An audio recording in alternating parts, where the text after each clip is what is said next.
The new year is a time where many people hit the reset button on their health and partake in Dry January, a challenge cutting out alcohol for the entire month.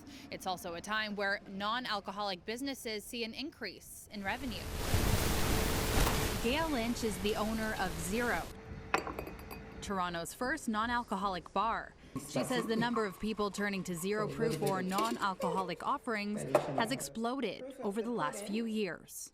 I think folks now know that there are lots more products in the market, and I think that's some of the excitement that we're going to see, whether people are coming out to bars and restaurants and asking for non-alcoholic options, or they're purchasing non-alcoholic options and, taking them home to create some beautiful experiences for themselves. Zero offers more than 50 non-alcoholic cocktails on its menu, as well as cocktail classes and tastings.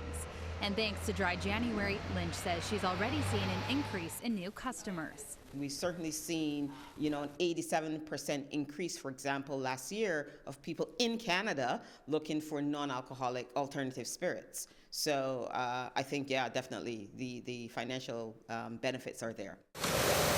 Meanwhile, Toronto-based non-alcoholic company Barbett says they've had to increase their inventory in preparation for Dry January.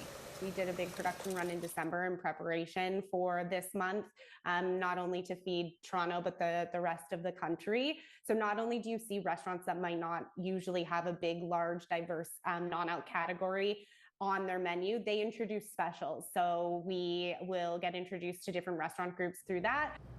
This comes as the U.S. Surgeon General is raising alarms about alcohol consumption and its link to cancer. We've known that alcohol is a group 1 carcinogen since the 1980s, which means it's at the highest level of evidence.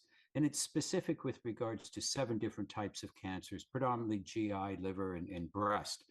According to the Surgeon General's report, alcohol consumption is the 3rd leading preventable cause of cancer in the United States, after tobacco and obesity.